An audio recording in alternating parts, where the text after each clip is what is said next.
ഇപ്പോഴേ കഴിക്കണോ? ആ ജോലി തീരുമല്ലോ. ഇപ്പൊ വേണ്ട, കുറെ നടന്നതല്ലേ, നമുക്കൊന്ന് കിടക്കാം.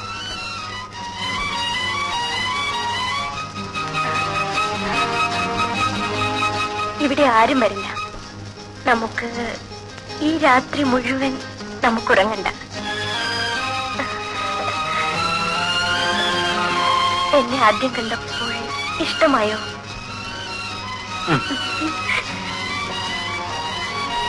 കല്യാണം കഴിക്കാൻ എന്തായിരുന്നു മടി? ചേട്ടന്റെ വീട്ടിൽ കൂട്ടുകാരനിപ്പോൾ പൊടി പൊടിക്കായിരിക്കും.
ആളകത്തുണ്ടോ? ഇതെന്ന് തുടങ്ങി? ഇന്ന് തുടങ്ങി. ഇതല്ലാതെ നിന്നെ കാണാൻ വേറെ ഒരു മാർഗവും ഇല്ല കല്യാണി. ഇതൊക്കെ നിന്നെ കാണാൻ കിട്ടിയ വേഷമില്ല. ഇന്നലെ വെളുപ്പൻ രാവിലെ വരെ നിന്റെ അടുക്കളവാതലിൽ ഞാൻ കാത്തുനിന്നു. ഇവിടെ ഒരു ചെറുത്താ ഉണ്ടല്ലോ, ചങ്കുവാശൻ. അയാളുണ്ടോ? നാശം, പുറത്തെവിടെ പോയിരിക്കുക. ഓ, ആശ്വാസം. ഇവിടുത്തെ കൊച്ചമ്മ അമ്പലത്തിൽ കണ്ട ഉടനെ ഞാൻ സൈക്കിൾ എടുത്തോണ്ടിച്ച് പോന്നു. ഇനിങ്ങനെ എന്നാ മതിയാ? ഞാൻ അകത്തോട്ട് വരട്ടാ? അയ്യോ, ഒന്നും വേണ്ട. പേടിക്കണമെന്നേ, അതിനൊക്കെ മാർഗമുണ്ട്. നീ കഴിഞ്ഞോട്ട് നീട്ട്, നമുക്ക് വള ഇട്ടോണ്ടിരിക്കാം. വല്ലവരും കണ്ട സിമ്പിൾ വളക്കച്ചവടം. കല്യാണി, എത്ര നാളായി ഞാൻ നിന്റെ പുറകെ നടക്കും. നിനക്കെന്നെ വിശ്വാസമില്ലേ? കല്യാണി, കല്ലിലിട്ട് അടിച്ചാൽ പോലും പൊട്ടാത്ത വള. 1 വർഷം ഗ്യാരണ്ടി, 2 വർഷം ഗ്യാരണ്ടി ഇല്ല. വള വള വളേ. വേദനിക്കുന്നോ? 3 മതി. സാരമില്ല, അതാദ്യമായതുണ്ടാകും. നിനക്കിതുവരെ ആരും വളയിട്ടിട്ടില്ലല്ലോ. കണ്ടാൽ അറിയാം. അയ്യോ, സങ്കോചം വരുമെന്ന്. അയ്യോ, എന്നാ ഞാൻ പോവാ. രാത്രി അടുക്കള വാതിൽ തുറന്നിടണേ. അടുക്കള വാതിലിൽ ഞാൻ കാത്തു നിൽക്കും.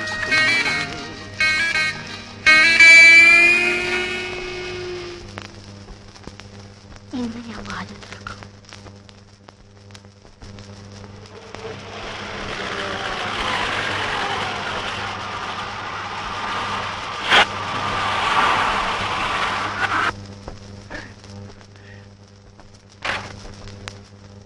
അല്ലേ, 2 ആഴ്ച കറങ്ങാൻ പോകുന്നത് നേരത്തെ പോന്നു. എന്ത് പറ്റി? ആ ബാഗ് എടുത്തകത്ത് വെക്കും.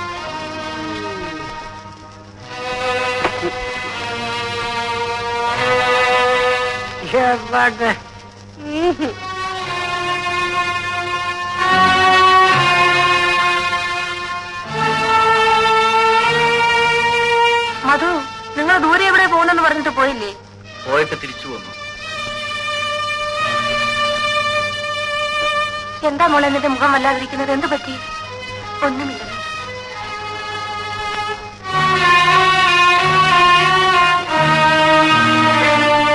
ഈശ്വര, ഈ പിള്ളേർക്ക് എന്ത് പറ്റി?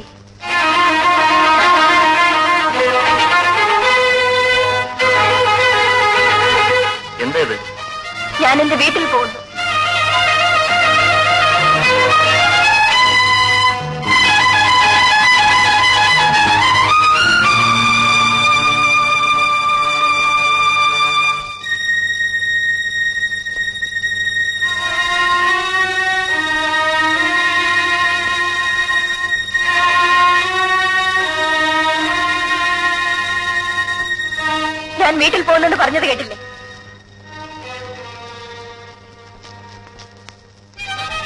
ഞാൻ എന്തിനിങ്ങനെ ഇവിടെ കഴിയണം? കാര്യം എന്താണെന്ന് പറയും. എന്റെ ദേഹത്തിന് എന്താണ് കുറവ്? ഒരു പുരുഷൻ ഇഷ്ടപ്പെടുന്നതൊന്നും എനിക്കില്ലേ? ഇല്ലെന്ന് ആര് പറഞ്ഞു? പറഞ്ഞാൽ പോരാ. കല്യാണം കഴിഞ്ഞിട്ട് എത്ര നാളായി? ഞാനും ഒരു സ്ത്രീയല്ലേ, എനിക്ക് വാക്കുകളില്ലേ? അത് സാധിക്കാനാണ് നീ വീട്ടിൽ പോകുന്നതെങ്കിൽ വയ്ക്കോ. എന്നിട്ട് വേണോ ആ സ്ത്രീയോട് ജീവിക്കാൻ? ഏത് സ്ത്രീ? സ്നേഹിക്കുന്ന സ്ത്രീ. ഞാൻ അറിയാതെ എനിക്ക് മുമ്പ് ഇഷ്ടപ്പെട്ട ഏതെങ്കിലും ഒരുത്തി അമ്മ നിർബന്ധിച്ചപ്പോൾ എന്നെ കല്യാണം കഴിച്ചു. നീ സംസാരിക്കുന്നു. സംസാരിക്കും. എന്നെ കല്യാണം കഴിച്ച ആളിനോട് എനിക്ക് സംസാരിക്കണം. ഞാനൊരു വീട്ടുപൂർണ്ണമാണോ? അടിക്ക്, എന്നെ അടിച്ചുകൊണ്ട്. മതോ എന്താടാ ഇവിടെ? എടാ എന്താണെന്ന്? എന്തുണ്ടായി മോനെ? ഒന്നുമില്ലമ്പേ. പിന്നെ ഇപ്പഴേ വഴക്കിട്ട് പിരിയാൻ ഇവിടെ എന്തുണ്ടായി? അച്ഛന്റെ സ്വഭാവം എടുക്കരുത്, പറഞ്ഞേക്കാം. കല്യാണം കഴിഞ്ഞിട്ട് 10 ദിവസമായിട്ടില്ല. അതിനു മുൻപേ നാണമില്ലേടാ നിനക്ക്? പറഞ്ഞില്ലെന്ന് വേണ്ട, ഇത് അന്തസ്സുള്ളൊരു തറവാടാണ്. അതനുസരിച്ച് ജീവിക്കാൻ നീ മറക്കരുത്. ഇവിടെ ഒരു പെണ്ണിനെ കല്യാണം കഴിച്ചു കൊണ്ടുവന്നാൽ അവൾ ഇവിടുത്തേതായിരിക്കണം, മരിക്കുന്നത് വരെ. മോളെ, കിടക്കവും പിണക്കവും ഒക്കെ എല്ലാവരുടെ ജീവിതത്തിലും ഉണ്ടാകും. നോക്കൂ, എന്റെ മുഖത്തേക്ക് നോക്കൂ. എന്നെ പോലെ വേദന അനുഭവിച്ചിട്ടുള്ള മറ്റൊരു സ്ത്രീ ഈ ലോകത്തുണ്ടാകുന്ന മോളെ. പെണ്ണുങ്ങൾ പലതും സഹിക്കണം. കുടുംബജീവിതത്തിന് വേണ്ടി നമ്മളാണ് പലതും മറക്കേണ്ടത്. എല്ലാം ശരിയാകും. മധു, നീ ലീവ് എടുക്കണ്ട. നിങ്ങൾ രണ്ടുപേരും കൂടി അവിടെ പോയി താമസിക്കും. കുറച്ചുനാൾ ഉത്തരവാദിത്വത്തോടു കൂടി ജീവിച്ചാൽ എല്ലാം മാറും. മോളെ, എന്നെ സമാധാനിപ്പിക്കാൻ ആരും ഉണ്ടായിരുന്നില്ല. നിനക്ക് ഞാനുണ്ട് മോളെ, ഞാനുണ്ട്. ഇന്നാളത്തെ പോലെ ആരെങ്കിലും വഴക്കുണ്ടാക്കാൻ വരുമോ? എന്റെ കൂടെ ഇത്ര നാളും കഴിഞ്ഞതിന് ശേഷം നിന്നെ പിടിച്ചുകൊണ്ടുപോയിട്ട് എന്തു ചെയ്യാനാ? അച്ഛന്റെ വാശി അത്ര വലിയ. വീട്ടിൽ നിന്ന് ആരെങ്കിലും ആയിരിക്കുമോ? അപ്പച്ചൻ ഒരുപക്ഷെ ഇവിടെ മാത്രഞ്ഞു കാണും. എങ്കിൽ കാര്യം കുഴപ്പമാക്കും. സുരേഷ് ഇവിടെ ഇരിക്കും. വേണ്ട, ഞാനും വരും.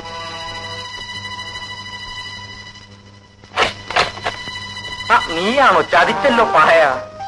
നിന്നെ പോലെ 2 മാസമെങ്കിലും അത് ആഘോഷിക്കേണ്ടതാണ്. അതെ, നിന്റെ എത്രത്തോളമായി? ഉഗ്രൻ. അതിനിടയിൽ കൂടെ ഉഗ്രമായി ചണ്ടും. ആളിനെ കണ്ടിട്ട് അങ്ങനെ തോന്നുന്നില്ല. ഞങ്ങൾ തമ്മിലല്ല. അതെ, വീട് കിട്ടിയോ? അപ്പുറത്തെ വീട് കഴിഞ്ഞപ്പോ താക്കോൽ വാങ്ങിച്ചു. നീ വന്നിട്ട് ഒരു സ്വീകരണമൊക്കെ തന്നേച്ച് പോകാമെന്ന് കരുതി. പിന്നെ പഴയ അഭിപ്രായം മാറിയില്ലേ? എപ്പോഴേ മാറി. സത്യം പറ, നിങ്ങൾ ഓഫീസിൽ വെച്ച റൊമാൻസ് തുടങ്ങിയതല്ലേ? കൊച്ചു കള്ള, പൂച്ച സന്യാസി. ചേട്ടാ, ഇവര് നാളെ താമസം മാറ്റുമെന്ന്. എല്ലാവർക്കും ഇന്ന് അത്താഴം ഹോട്ടലിൽ. എന്താ? എഗ്രീഡ്. മിനി, കല്യാണിയോട് പറഞ്ഞേക്ക് നമ്മളല്പം വൈകിയേ വരുന്നു. കല്യാണി, എല്ലാം കാര്യം എടുത്ത് വെച്ചില്ലേ? ഞങ്ങൾ പുറത്തേക്ക് പോന്നു. കഥ എടുത്തോളൂ. ശരി.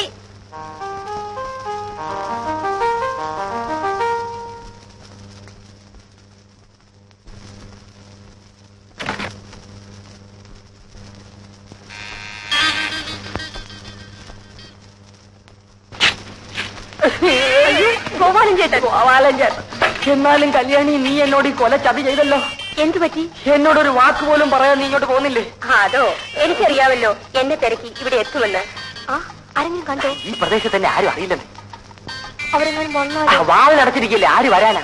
പിന്നെ വീടിന് പുറകത്ത് വല്ല തോടോ കിണറോ മുള്ളുവേലിയോ വല്ലതും ഉണ്ടോ? പട്ടിയുണ്ടോ? അയ്യോ. പിന്നെ ഒരു കാര്യം, ഞാനിവിടെ സ്ഥിരമായിട്ട് നിൽക്കാൻ നീ എന്നെ നിർബന്ധിക്കും. ഞാനിങ്ങനെ വന്നും പോയി ഒക്കെ ഇരിക്കും.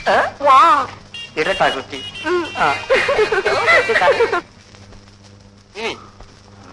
നിനക്ക് വല്ലാത്ത നിർബന്ധം തന്നെ. നീ എത്ര പ്രാവശ്യമാണ് എന്നെ ഫോൺ വിളിച്ചത്? 5 മണിക്ക് മുൻപ് എനിക്ക് വീട്ടിലെത്തണ്ടേ. ഇടയ്ക്ക് വിളിച്ചില്ലെങ്കിൽ അങ്കിൾ നേരം വെളുക്കും വരെ അവിടെ ഇരിക്കും. ഇരിക്കൂ. അപ്പോ എന്താണ് നിന്റെ പ്രോബ്ലം? എനിക്കല്ല, എന്റെ ഒരു കൂട്ടുകാരിക്ക്. അങ്കിളിനെ നേരിൽ കാണാൻ അവൾക്കൊരു മടി. മടിച്ചിരുന്നാൽ അവളുടെ പ്രോബ്ലം തീരുമോ? അവൾക്കും അല്ല, അവളുടെ ഭർത്താവിന്. അതിന് ഇനിയാണോ ഇതെല്ലാം?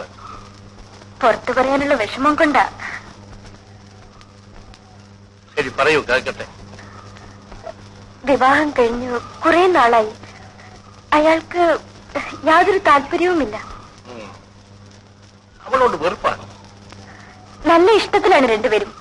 പക്ഷേ ശാരീരിക ബന്ധം ഒരിക്കൽ പോലും അവർ തമ്മിൽ ഉണ്ടായിട്ടില്ലത്രേ. കാരണം? അതറിഞ്ഞുകൂടാ. ആദ്യ രാത്രി മുതൽ അവൾക്ക് നിരാശയാണ്. അതെന്താണ് അങ്കിൾ? കൂട്ടുകാരിയോട് പറയൂ, അവളും ഭർത്താവുമായി എന്നെ വന്ന് കാണാൻ. അത് രോഗമാണോ? ചികിത്സിച്ചാൽ മാറുമോ? കൂട്ടുകാരിക്ക് എന്ത് പ്രായം വരും? എന്റെ പ്രായം. ഭർത്താവിനോ? മധുച്ചേട്ടന്റെ. അവളൊരു നാണം കുണുങ്ങിയാണോ? നല്ല തന്റെടക്കാരി, മിടുമിടുക്കി. ഇനി എന്തുകൊണ്ട് അവൾക്ക് അയാളെ വശീകരിക്കാൻ സാധിക്കുന്നില്ല? എല്ലാ വിധത്തിലും നോക്കാറുണ്ട്. തമ്മിൽ നല്ല റൊമാൻസ്. പക്ഷേ എന്ത് കാര്യം? ആ തളർച്ച കാണുമ്പോൾ ആത്മഹത്യ ചെയ്യാൻ തോന്നും. എനിക്കോ? അല്ല, അവൾക്ക്. മിനിക്കുട്ടി, ഞാൻ ആരാണെന്ന് അറിഞ്ഞൂടെ? എന്റെ അങ്കിൾ. അങ്കിൾ മാത്രമല്ല, മനഃശാസ്ത്രം പഠിച്ച ഒരു ഡാക്ടറും കൂടിയാണ് അങ്കിൾ. നിനക്ക് എന്ത് പറ്റി മോളെ? അയ്യോ, എനിക്കല്ല, എന്റെ കൂട്ടുകാരിക്ക്.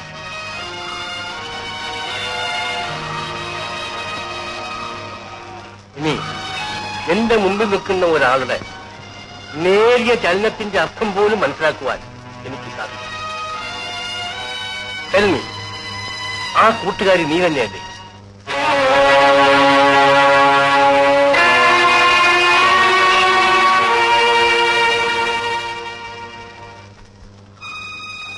അപ്പോൾ മധുവും നീയും ഭാര്യ ഭർത്താക്കന്മാരായിട്ട് ജീവിക്കുന്നില്ലെന്നോ? ഇതെന്റെ കഴുത്തിലുണ്ടെങ്കിൽ. മധുവിന് ഇഷ്ടമില്ലാതെയാണോ ഞാൻ വിവാഹം കഴിച്ചത്? ഞങ്ങൾ നേരത്തെ പരിചയപ്പെട്ടിരുന്നു. പക്ഷെ മധുവിന് മറ്റേതെങ്കിലും പ്രേമബന്ധം ഉണ്ടായിരുന്നതായിട്ട് നിനക്കറിയാമോ? പെണ്ണുങ്ങളുടെ മുഖത്ത് പോലും നോക്കുന്ന സ്വഭാവമല്ല.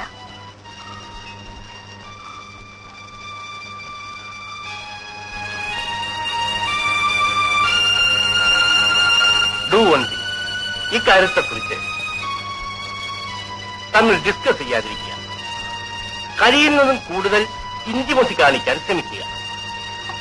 Move with him closely and try to attract him physically. You understand?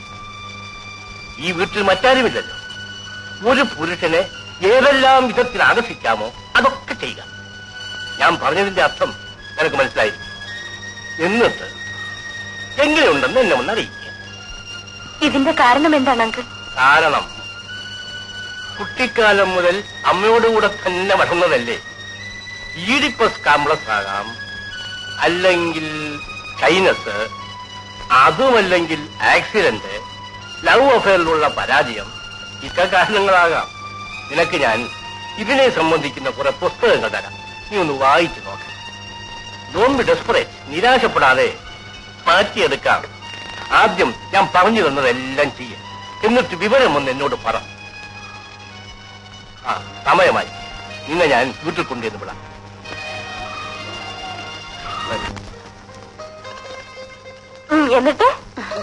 എന്നിട്ടെന്താ? ഒന്ന് വിളിച്ചപ്പോ ഞാൻ